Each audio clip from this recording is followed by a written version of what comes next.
here on Walking in Spirit Truth. We are continuing with our study in 4 Ezra. I hope you guys have been enjoying that. I mean, I'm telling you, it's like every week, it's like, well, we just didn't quite get as far as we wanted to go. And I'm sitting here on the edge of my seat going, my goodness. Okay, it's a cliffhanger again. I don't know. That's me. I look at it as like, there's a cliffhanger. I want to share it with you, and we're going to get together and maybe kind of make some more sense out of the things we've been going over. So anyway, it is a hectic schedule. It's good to see you, Linda. And hopefully Luann's with you as well. It's just, it's great that we can be a part and share over the streamways, right? This is a streamcast, so it's like a streamway, or I don't know. All right, just whatever. I made it up. I made it up. So we are continuing with 4 Ezra, and I left you all off with a cliffhanger last week in the middle of the interpretation of a dream. And so we're going to get into that interpretation of the dream. Then we're going to get into the next vision. Yeah, the 3-headed eagle. Woo! And after and then there's the interpretation of the 3-headed eagle. Oh, she's resting. Okay. All right. She can pick it up on the archive.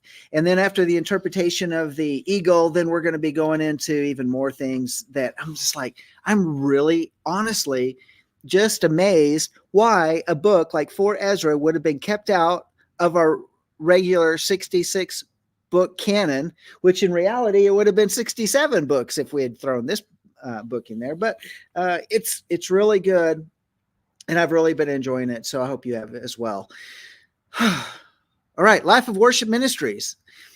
Who are we? Where are we at? And what's going on here? Well, we're here in Amarillo, Texas, and my wife Sandi and I both pastor Life of Worship, and we have our congregation here in Amarillo, Texas. And if you're ever in the Amarillo, Texas area, we would love for you to come join us and be part of our tour portion. We meet on Shabbat at noon for the tour portion. And then after the tour portion, we have our encounter service where we have a time of praise and worship, some ministry time, and also a message. And it really has been good. That's all I can say. Like this last Shabbat, we were just having a tremendous time. And y'all, we got to see how the Father just loves his people, ministers to his people. And it's so many different levels. I mean, in the Torah study, it is really, truly a midrash. And we want to be, it's like the name of this show, Walking in Spirit of Truth. We want to be spirit-led, spirit-filled, and have that understanding that comes out of the word so that we can grow in depth and be nourished by the word, have something to chew on. And I want, and our desire is that all of our services, all our gatherings are like that. And so I hope you find the same here. Hey, give us a thumbs up, by the way, give us a thumbs up, share this series. So Pastor Sandi, she's done a tremendous thing. And, oh, hey, Joe, it's good to see you. Shalom, shalom. And so you can go to here. Most y'all are watching it right now on our Life of Worship page. So that's pretty cool. I'm not sure who's over, if anybody's watching it over on lambnetwork.tv. I don't have that pulled up right now. But so if you are, it's great to have you as well. But what I did want to say is Pastor Sandi has done a tremendous job. She's gone back through and mastered through the different all the different parts to 4 Ezra, and they're all set aside in our playlist, and it's called the Ezra. It's our Ezra series, or 4 Ezra series, and to be more specific. So if you've missed anything or you need to refresh yourself, you can go back to the beginning, or you can share it. Like if you've got your own X account, formerly known as Twitter, or Facebook, or YouTube, or whatever other type of social media that you're on, just take those links one at a time and put them in sequential order and share those, and for other people as well, and maybe they'll get something out of it. I hope they do. I'm having a lot of fun with it. So, and it's always good to have fun. In fact, I may be getting more out of it than anybody else, but I do appreciate how this is in here. And by the way, I've been reading out of the Sefer. So there we go. Sefer publications, and I've been using this version to go through. So I appreciate all the work that the team with Dr. Pigeon have all done in putting together this and giving that, because he has in his book a whole bunch of these extra books that are the apocryphal and the pseudepigrapha and some additional historical books that you're not going to really see. You're not going to see it in a regular 66 book canon, but in reality, we can see how there's a stream of thought. And what I love about 4 Ezra is a stream of thought that is carried from what we have during that Second Temple period, and it's carried through to the first century believers. And in our Brit Hadashah, you see even the same thought type of pattern in the Brit Hadashah. And to think that it's like this big old gap, and then all of a sudden it picks up again with the New Testament. And so because of the separation of 400 years seems to be so distant, people have so segregated the two, the Tanakh from the Brit Hadashah, and separated it out. And then they go to the point of, as I was trying to think of the word last week, then they say, oh, well, the Tanakh, the Old Testament, that word is expired or has been only left to the designated to the Jews or whatever. All right, enough of that. But this is like one of those bridges. And, oh, very cool, Joe, just unpacked your Sefer. And this is one of those bridges, and it bridges us from, especially at the time of Ezra, because when you start to see the heart of Ezra as he's going through this deliberation, you can see why he was the one that was qualified for the rebuilding of the Second Temple. And the rebuilding of the temple, which would be known as the Second Temple. You would see, because he is the right person for the job, especially when we go back into this whole story that we began last week about the woman. So what had happened? We were on our 3rd week, 2 weeks of fasting. Then it's like, well, you're not supposed to fast anymore. So eat the flowers of the field. So he eats the flowers of the field, the herbs, dandelions. Okay. So that's what's sustaining him. And out of this, he has a tremendous vision, and it's not a pizza dream. It's not something that's wild and wonky or anything like that. It is actually a dream that he has, a vision, and that actually he thinks it is so real that he believes that he sees a woman leave the town, enter the field that he is in, and is weeping over her son who died on his wedding day. Yeah, when he went into the wedding chamber with his bride and he died. And after 2 days, she slips out of the city and comes out into the field where she just declares, I'm just going to die. I'm done. I'm tired. Struggle. I worked so hard to raise up this child of mine so that he could get married and bring forth the grandchildren and continue the name. And he's dead. So I'm just going to waste away, not going to drink anything or eat anything until I die. And so Ezra, being of the priestly class that he's in, so if you remember, he is of the line of Zadok, which Zadok was made high priest under King David, and so he's from that lineage. And what's important is that under King David, there was another high priest who was not faithful to King David, and so that lineage was switched to Zadok, and Zadok comes from the lineage that ties him to Phinehas, which ties him to Eleazar, which ties him to Aaron out of the tribe of Levi. So this is really tremendous, because it was out of this line that the priesthood would never, ever be removed. And here he's the one, and you can see his heart, right? That heart for Jerusalem, for the people of Yah. And soon, and I don't know if we'll even get to it in this time today, You'll see how he's out there in the middle of the field, and he's going to be out there for another 7 days. And the people are like, where are you? Where have you been? Did you leave us? You're the only prophet left. Kind of like all the ships left the harbor and they got caught up in the storm and the tempest, and only one boat remained, and you're the only boat. And so you're the one that's got to teach us and to lead us and to encourage us and to comfort us and all that sort of stuff. And here you are in the middle of the field. Did you abandon us? And so you can see that this man is totally, and he's highly regarded by the people. So I think that's really important to understand. Ezra, or which we see in other versions where it's called Esdras, but nevertheless, this is truly a man of Yah, with Yah's heart. And so just to recap that vision, he sees this woman, he tries to comfort her as he's mourning over the loss and the oppression of Yah's people and the loss of the temple and the destruction of Jerusalem. And he's mourning over these things. And here comes this woman, and he sets aside his mourning in order to comfort her and to encourage her and to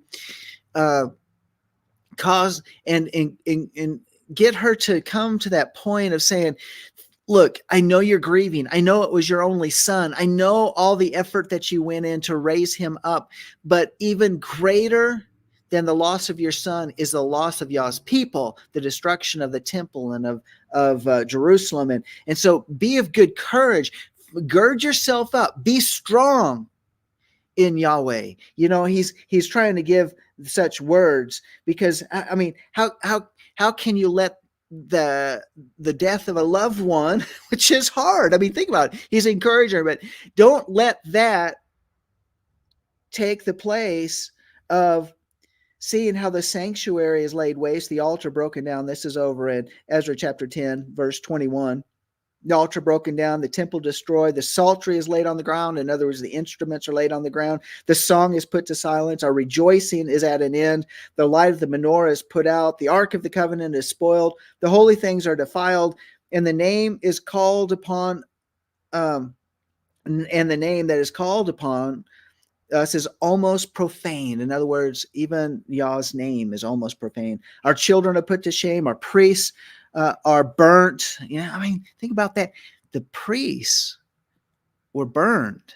They're burnt. I don't know. I mean, historically, were they killed, like burned at the stake type of thing? I mean, our priests are burnt. Our the Levites are gone into captivity. Our virgins are defiled. Our women ravished. Our righteous men carried away. Our little ones destroyed.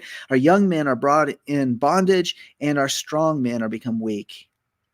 And the greatest of all, the seal of Zion, the seal of Zion, has now lost her honor, for she is delivered into the hands of them that hate us. So, and he says, so shake off your great heaviness, because this is even a bigger tragedy. That's what he's telling.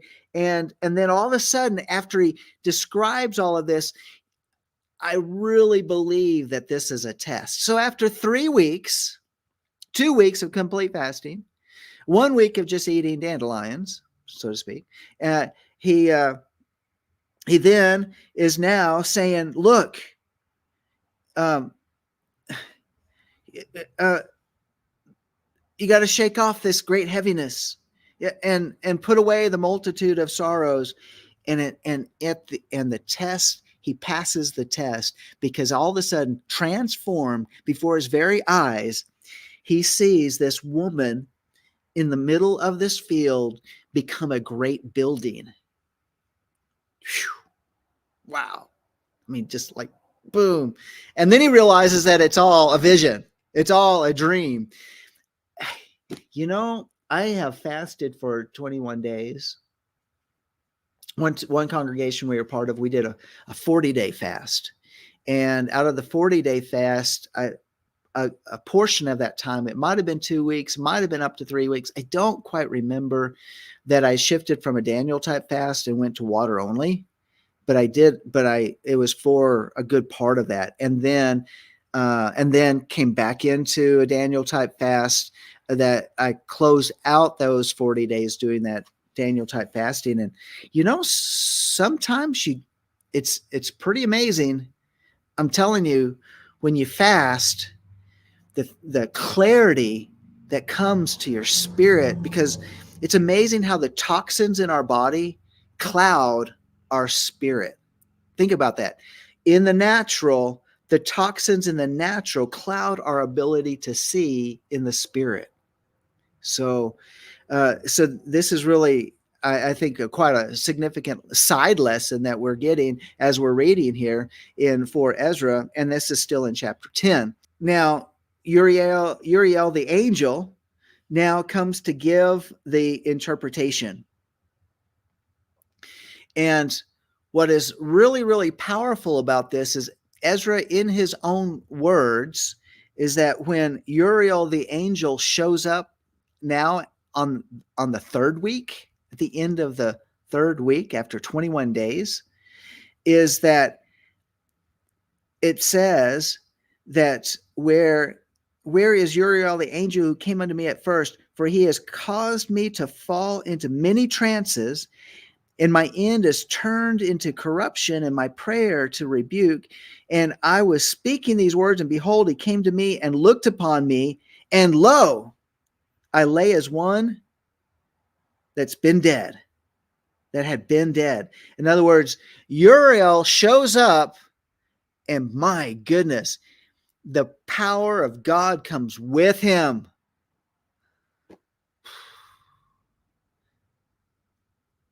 I don't know if I have a word when I just think about that. I'm speechless to think that when an angel of the Most High, one of the archangels, shows up in the room, that literally that power is so powerful. As I read last week in Revelation 1:17, it's where John says that he was as a dead man. And so here, Ezra's own word is that I lay as one who had been dead, and my understanding was taken from me. In other words, I mean, it was powerful. He was out. He was unconscious. He was unaware of anything going on around him. This is his description of it. And then Uriel takes him by the hand and comforts him, and he sets him upon his feet, and he says, it's almost like, do the archangels really understand our frailty? Because it's like, what's wrong with you? What ails you is how this one reads. What's wrong with you? Why are you out? Why are you knocked off your feet? How come you're just like gone out of the world like a dead man? I mean, he's like, what, is something wrong with you? You think about here comes Uriel with a message from the throne of God. He's been in the presence of God, and the very power of God, the anointed of God hits, and boom, our flesh can't handle that. Talked about that last week. Even in our services, when we've had times of laying hands and praying on people, and then boom, they're out. I can't explain it. And some I've seen some in our own gatherings where they're out for the entire message. I mean, we'll have the ministry time up at the our altar area, if you want to use that, but in the front, like up here in this area, over here, and our old congregation is a lot bigger, but our old building that we had, and literally out for their entire for the message. So we have ministry time after worship, and then out for the entire message. I mean, laying there out. So I can't explain it, but they have been in the presence of Yah, and we won't disturb that. We're not. It's like, okay, Yah, deal and touch them and minister to them and bless them, because there's times that we need that.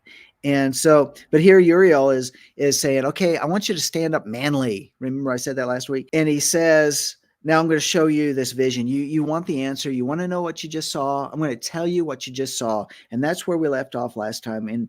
And he says, now therefore, this is verse 37 in 4 Ezra chapter 10. Now, therefore, I beseech you that you will show your servant this vision, that you'll show your servant this vision. He answered me then and said, hear me, Shema, and I shall inform you and tell you wherefore you are afraid. I'm going to tell you why this freaked you out. I mean, a building just, the woman transformed into this building, this glorious building in the middle of the field. And this was really, really huge. So think about how powerful that is. And then he says, I'm going to tell you why you're afraid. For El Elyon will reveal many secret things unto you. So this is just part of what he's about to see.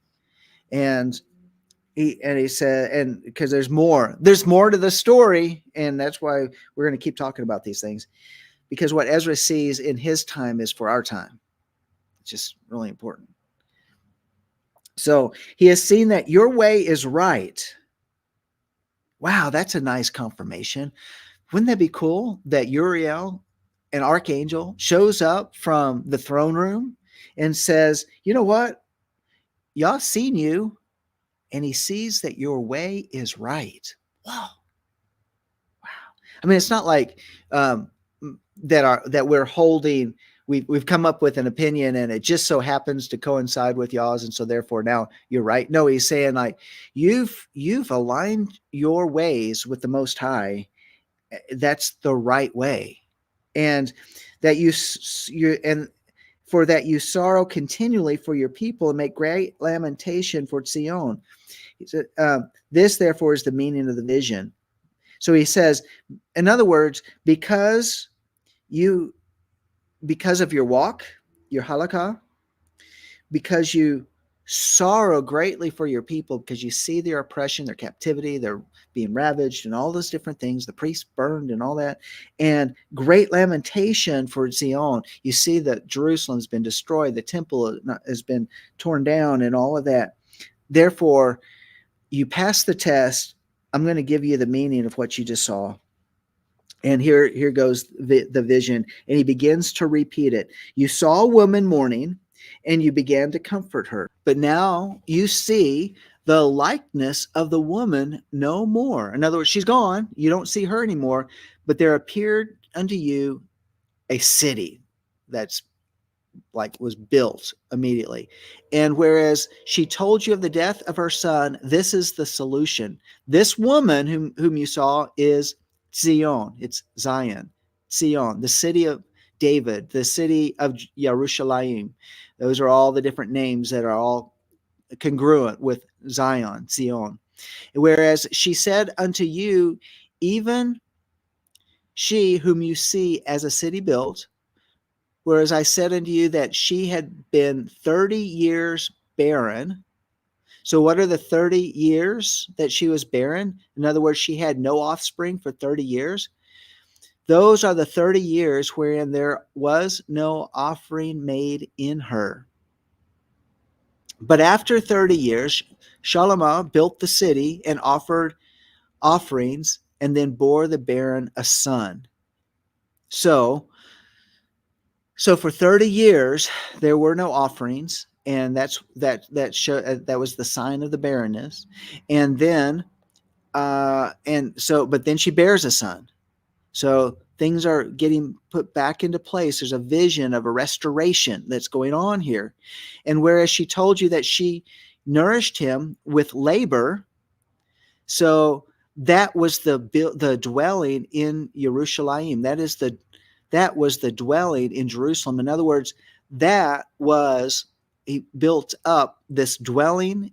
And what is the dwelling place in Jerusalem? I know a lot of people would live there, but what was the dwelling? That would have been the temple. But whereas she said unto you that my son coming into the marriage chamber happened to have a fall and died, this was the destruction that came to Jerusalem. So the son is likened. So the city that was built is Zion, but there's no offerings made in her. So then she bears a son, and they start doing the offering. So I'm kind of thinking, was that that sounds like the time during David where the tabernacle was in Shiloh, and David brings the tabernacle to Jerusalem, to Yerushalayim, and there they start the offerings. And then it was given unto Solomon to build the city and to build the temple. And then it says that my son came into the marriage chamber, happened to have a fall and died. This was the destruction that came to Jerusalem. So this is the vision being laid out. And behold, you saw her likeness, and because she mourned for her son, you began to comfort her. And of these things which have chanced, these are to be opened unto you. So in other words, it was a test. It was as if Yah El Elyon was taking a chance on Ezra to test his heart.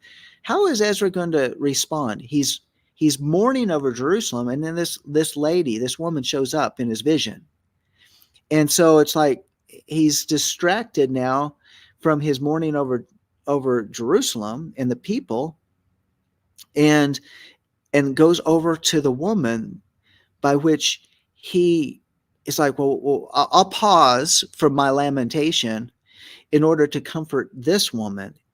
And it's like, because it's like y'all said, I gave you a chance, and you did the right thing, and therefore these are to be opened unto you. For now El Elyon sees that you are grieved unfeignedly, and suffer from your whole heart for her, so that he showed you the brightness of her glory and the comeliness of her beauty. So in other words, once he passed the test, then he got to see this.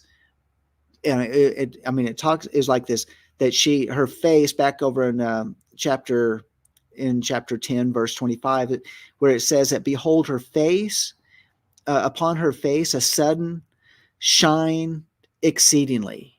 Behold, her face upon a sudden shined exceedingly, and her countenance glistened. It was like God took a chance, he passes, and she bursts forth in this brilliant light. And so he got to see her beauty.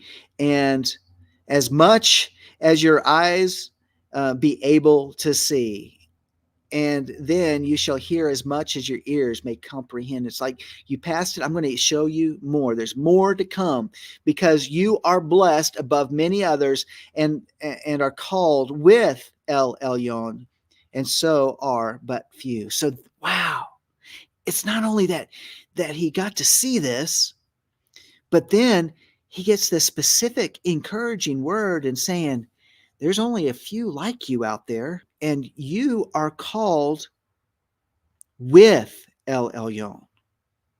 I mean, that word with, I think, is really significant, as opposed to El Elyon, or as one that might exist with El Elyon. But he says, and are called with El Elyon, and so are but few. But then he says, wait a minute, there's more to come. But tomorrow at night you shall remain here. And so El Elyon, now we're at the end of the chapter, last verse, 59. So shall El Elyon show you visions of the high things which El Elyon will do unto them that dwell upon the earth in the last days. So I slept that night and another, like as he commanded me. So he's saying, look, I got a lot more to share with you, and you did really well. And there's few that can really handle it. And you passed that test. So I want you to get some rest. And so what's Ezra do? He sleeps one night, and then another night, and then he's ready to go on. And that's where we are. Now we're in chapter 11 for Ezra. And verse 1, then saw I a dream, and behold, there came up from the sea an eagle. Keep that in mind, an eagle. There came up from the sea an eagle, which had 12 feathered wings and 3 heads. 12 feathered wings and 3 heads. And I saw, and behold, she spread her wings over all the earth, and all the winds of the air blew on her and were gathered together. So let's get this picture going on here. Here comes this creature. I don't want to read all of this to you, even though it's very interesting to read it. So I'm going to summarize it for you. So this eagle comes up from the sea. It has 12 feathered wings and 3 heads. Now, I thought, isn't that an interesting creature? In fact, is that not on the crest and even on the flag of certain countries, a 3-headed eagle? So the 3-headed eagle actually goes way back. And so that's what I'm thinking of. And this wings spread over the whole earth. So this eagle that comes up from the sea is a creature that is representing empires. Okay, the wings spread over the whole earth. So it has a governing control over the whole earth. But he's watching this, but all he's doing right now is he's just seeing this eagle rise up out of the sea with the 12 feathered wings. So it's got 12 wings. It's got 3 heads. All the winds blew on her. And then out of the feathers grew additional feathers. It says contrary feathers. And they became little feathers and small. And then it says that there's 3 heads. Well, first thing I think of, and when I think about this eagle that has 3 heads, it's on these particular flags, I think, who is it? Is it Germany? And maybe some of the Balkan states have these 3-headed creatures, 3-headed eagles. There's several in Europe that show the 3-headed eagle. But it's very interesting as the heads are at rest. They're asleep. The middle head is greater than the 2 others, and the middle head rests with the 2 others. So that's very interesting. Then it goes on, it says the eagle flew and reigned on the earth. So this is really powerful. In other words, it's an elevated position and it's reigning on the earth. No man spoke against her. No man spoke against her. So she's very powerful. And from her advantage point, she apparently can see all and know all, so that no man speaks against her. Could it be that if they do speak against her, they're afraid to say something, or she's so powerful that the people are willingly subject to her? It's a couple of different thoughts that I have for you. And the eagles not only flew and reigned on the earth, but it also says that it rose on its talons. So here I see this eagle, and then it rises on its talons. Okay, rises on its talons, I get this picture of it coming up like this with its feet down, and the talons are they're powerful on an eagle. Those claws are really powerful. And then it said, and it spoke to the feathers, and the feathers rested, and the heads. And then it also says that the heads were preserved for the last. In other words, there's a timeline that's being described here, and that each part of this eagle plays a role in history, in the timeline, a timeline of empires, a timeline of leaders in control of these empires that are in the earth. And but the heads are at rest. In other words, we see the heads, but they don't speak. They're not looking around. They're at rest. They're sleeping. And then there's a voice. There's a voice that comes out from the body and not from the heads, because why? The heads are asleep or at rest. And this voice comes from the body. And then there are 8 feathers that are identified on the body of this eagle. And each feather says reigned over the earth and then ended. So each feather represents a power structure, a government, an empire, so to speak. And it's significant enough because go back to remember what we said about this eagle that's rising up, is that it rules over or reigns on the earth. The winds of the earth carry it, and it's reigning over the earth, and it has these powerful talents. It rises up on its talents. So it reminds me that it has such power that that anything that would get in the way, it's going to use those powerful talons against. So we can look at it as a military might. So these empires have a strong military might, and that's what allows it to reign with such strength. And so, but out of its body. So you might also look at it as in terms of, here's this great eagle that's risen up, and it's representing all these kingdoms. And it does not necessarily mean that the kingdoms of this earth are godly kingdoms. These are kingdoms that have taken power for itself and wields that power with great terror. And each feather or each kingdom succeeds the prior one, and it has they each have their time to rule and to reign over the earth, and then it ends. And then each one then would take the next feather would take its place, and so on. And some feathers were set up but did not rule, and then all were gone.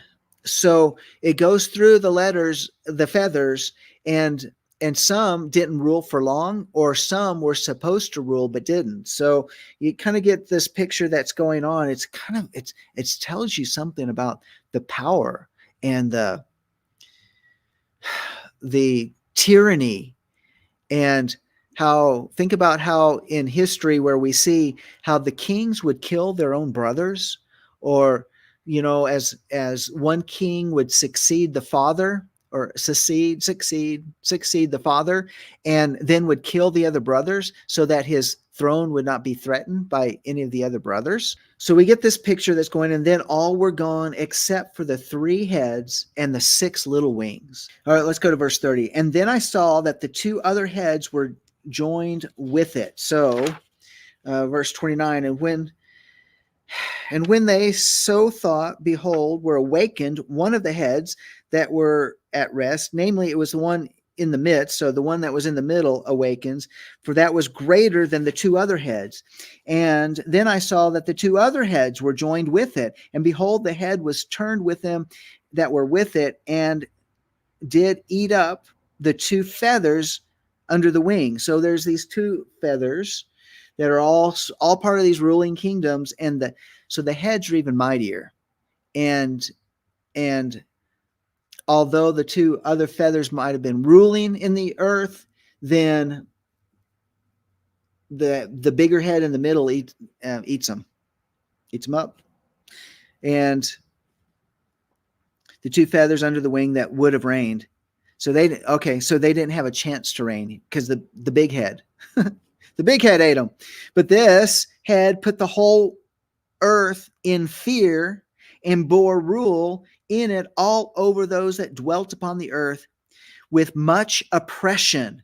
And it had the governance of the world more than all the wings that had been. And after this I beheld, and lo, the head that was in the midst suddenly appeared no more, like as the wings. So all of a sudden, here's this head, that's the middle head, and suddenly it's gone. It's like the empire fell. And it makes me wonder if this might have something to do with Alexander the Great, perhaps.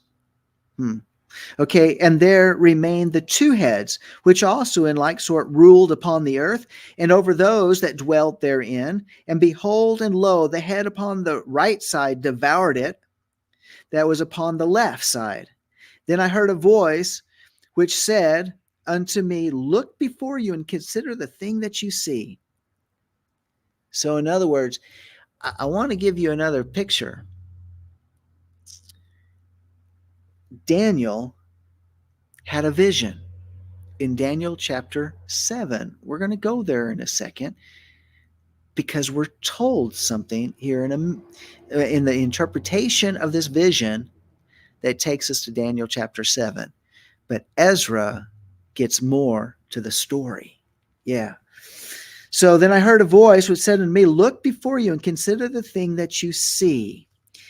And behold, and lo, as it were, a roaring lion chased out of the wood. And I saw that he sent out a man's voice unto the eagle and said, here I will talk with you, and El Elyon shall say unto you, are not you it that remain of the four living creatures whom I had whom I made to reign in my world, that the end of their times might come through them? And the fourth came and overcame all the beasts that were past, and had power over the world with great fearfulness, and over the whole compass of the earth, which much wicked oppression. And so long time dwelt he upon the earth with deceit. So there's a lion that comes out of the woods and begins to speak to this creature. And what is this creature? It is a creature which is an eagle, and kind of a weird looking eagle because it's got a lot of wings, and specifically is addressed, are you not it that remain of the four living creatures? Well, let's go and look at the four living creatures of Daniel. And that's in Daniel chapter 7. So go with me to Daniel chapter 7. When we took our we used to take our kids to camp, to Christ for the Nations, and because they have a great youth camp in the summertime, just awesome. And they said, so they wanted everybody to bring their Bibles, and then when they turned to the passage and they got there, they're supposed to clap. So anyway, so did you clap? I'm there. Okay. Sorry, I divert a little bit. And so Daniel chapter 7, vision of the four beasts. And Daniel said, I was looking in my vision by night, and behold, the four winds of heavens were stirred up by up the great sea. The four winds of heaven were stirring up the great sea. Isn't that how we kind of started out talking about this eagle that rises up? And four great beasts were coming up from the sea, different from one another. The first was like a lion and had the wings of an eagle. So there's this picture of the eagle. I kept looking until its wings were plucked, and it was lifted from the ground and made to stand on 2 feet like a man. So here we have the two talons. A human mind was also given to it. And behold, another beast, a second one resembling a bear. And it was raised up on one side, and 3 ribs were in its mouth between its teeth. And thus they said to it, arise, devour much meat. After this, I kept looking, and behold, another one like a leopard, which had on its back 4 wings of a bird. Now we're up to 6 wings. And the beast also had 4 heads, and dominion was given to it. And after this, I kept looking in the night vision, and behold, a 4th beast, dreadful and terrifying, extremely strong, and it had a large iron teeth. So here's the biggest one of all. And it devoured and crushed and trampled down the remainder with its feet. And it was different from all the beasts that were before it, and it had 10 horns. 10 horns. While I was contemplating the horns, behold, another horn, a little one, came up among them, and 3 of the first horns were pulled out by the roots before it. And behold, this horn possessed eyes like the eyes of man, and a mouth uttering great boasts. That's very important as we're going through Ezra. The boasting, the pride. Think about it. When you say pride in current events today, what is it that you think of? Pride. And what do the governments of the West, what are they doing in order for countries to receive financial aid? They must embrace pride. Just saying, they don't get any money if they do not embrace pride. They don't get any loans. They don't get US dollars. They don't have US dollars in their reserve. They don't get it. They must embrace pride in order to be, to get the favor of the ruling nation. Whoever has the reserve currency, that's being lost quickly, by the way. But so this is, I think this is very, very important. And then we see this lion that's coming out of the woods. And in Daniel chapter 7, verse 9, and it says, and I kept looking until thrones were set up, and the Ancient of Days took his seat. His vesture was like white snow, and the hair of his head like pure wool. His throne was ablaze with flames. Its wheels were a burning fire. The river of fire was flowing and coming out from before him. Thousands upon thousands were attending him, and myriads upon myriads were standing before him. The court sat, and the books were open. So who is this? I think this is the lion that's coming out of the wood. All right, so, and I kept looking at the night vision. Behold, with the clouds of heaven, one like a son of man was coming. And he came up to the Ancient of Days and was presented before him, and to him was given dominion, glory, and kingdom, that all the peoples, nations, men of every language might serve him. His dominion is an everlasting dominion which will not pass away, and his kingdom is one which will not be destroyed. And so the rest of chapter 7 in Daniel, from 15 to 28, is the vision interpreted, talking about those four beasts. Well, the four beasts is what we're seeing here in chapter 11 of 4 Ezra, verse 39. Are not you it that remain of the four living creatures? This is the voice coming out of the lion speaking to the eagle. And continuing, it says, whom I made to reign in my world, that the end of their times might come through. And the fourth came and overcame all the beasts that were past, and had power over the world with great fearfulness, and over the whole compass of the earth with much wicked oppression. And so long time dwelt he upon the earth with deceit. And I just think about the current power of the government that's ruling today, the one that has the ability, like the iron teeth, to destroy, to rule, to oppress, and with deceit. In other words, how do you rule with deceit? Well, it means you own the media so that you control the narrative. So what we think of as when they say, you're talking about something and that's misinformation. Misinformation doesn't mean you're not telling the truth. It is a it's missing their information. See, misinformation. And so it's kind of a play on words, but misinformation means, it doesn't mean that they're telling the truth and we're not telling the truth and repeating their narrative. It means that we are not telling their narrative. So ruling with deceit. For the earth have you not judged with truth? In other words, the ruling powers that be do not judge with truth. In fact, look at this. Look at what's happened recently.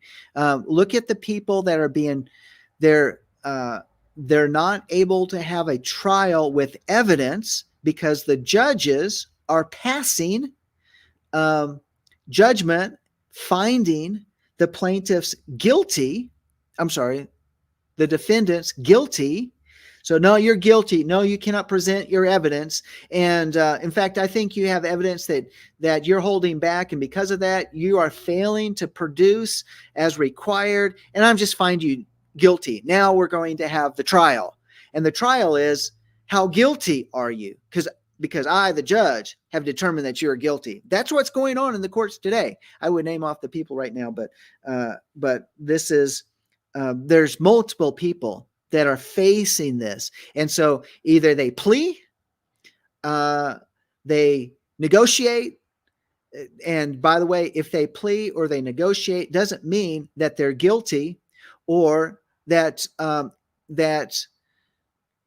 that they owe the money that they're being sued for. It just means they're just trying to get it settled. That's how our court systems work. It's not about justice. And that's why for the earth, have you not judged with truth? So they don't judge with truth. For you have afflicted the meek, and you have hurt the peaceable. You have loved liars, and destroyed the dwellings of them that brought forth fruit. So in other words, the producers in our culture, even their dwelling places are destroyed, and have cast down the walls of such as did you no harm. Wow, it's just like, are we not reading the newspapers today, the headlines of today? And this, by the way, reminded me, because we're what, 1 or 2 Torah portions away right now from Shemot, from Exodus, where it talks about a Pharaoh that knew not Joseph. It's a type of Pharaoh. And what is a type of Pharaoh about that didn't know Joseph? It is a type of anti-Messiah. Anti-Messiah can be a person or a government system. It is a system that is opposed to Yah. So it goes on, verse 43, therefore is your wrongful dealings come up unto El Elyon, and your pride unto El. Therefore is your wrongful dealing come up unto El Elyon, and your pride unto El. El Elyon also has looked upon the proud times, and behold, they are ended, and his abominations are fulfilled. So I just want you to know that out of any other people group here in this country, there is one group that has multiple times that they celebrate their abominations. They have a whole month in June. They have special weekends, special days, special weeks, and every month has a particular another version of it. And he says, and they, behold, they are ended, and his abominations are fulfilled. Remember how the time of the Amorites had to be fulfilled before Israel could come and kick them out of the land? The sin of the Amorites had to be fulfilled. And so that's where we see where we are today. And therefore appear no more, you eagle, nor your horrible wings, nor your wicked feathers, nor your malicious heads, nor your hurtful claws, nor all your vain body, that all the earth may be refreshed and may return, being delivered from your violence, that she may hope for the judgment and mercy of him that made her. I love the ending of this story. He rebukes the beast, the four-headed beast. He rebukes the beast, the lion, the Ancient of Days, the Son of Man, rebukes the beast, the four beasts. He rebukes it and said, you have ruled and reigned way too long, and the last one was the worst of all. And it says that all the earth may be refreshed. So when this beast is rebuked, then guess what? We get the benefits of the refreshing, the renewal, the awakening, the revival. Here it comes. And may return, and may return, that all the earth may be refreshed and may return, being delivered from your violence, that she may hope for the judgment and mercy of him that made her. Wow. There's another part in here that talks about her being returned to her borders. By the way, I'm just going through here and I'm throwing some things out here because this is still the vision. We haven't gotten to the interpretation of the vision. That's over in Ezra 4 Ezra chapter 12. So we're gonna have to pick up on that next week, because there's more details to the story that Uriel is giving. So he's given another vision, and Ezra's like, his mind is blown, and literally it wears him out, because in chapter 12 he says this, "Lo, yet I am weary in my mind and very weak in my spirit, in my ruach, and little strength is there in me, for the great fear wherewith I was afflicted this night. Therefore will I now beseech El Elyon that he will comfort me unto the end." Well, that's how I'm going to finish here with Daniel 7:28, where he says, "At this point, the revelation ended. As for me, Daniel, my thoughts were greatly alarming me, and my face grew pale, and I kept the matter to myself." Ezra just saw the vision that Daniel had, but he's getting more to the story. And we're going to pick up on that next week, because the more to the story is really significant, I think, for the day and the hour that we're living in. So anyway, I just want to say thank you for being part today of Walking in Spirit of Truth. And by the way, I put our website there at the bottom.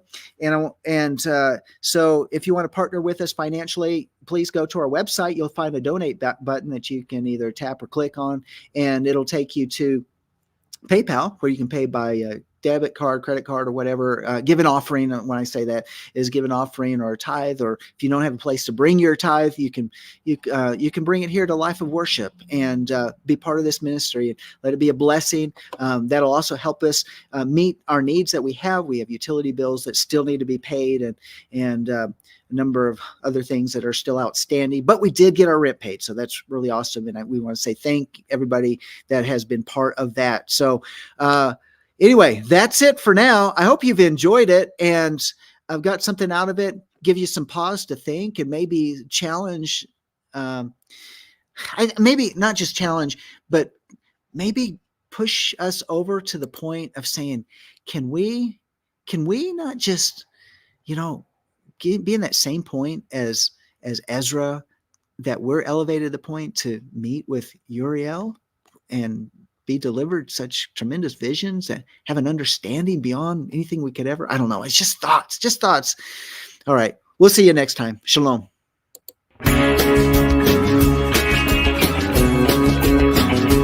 We are richly blessed to bring you what we believe is the fullest, most diverse, yet up-to-date progressive teachings, discussion, and prayer programming you can find anywhere on this planet.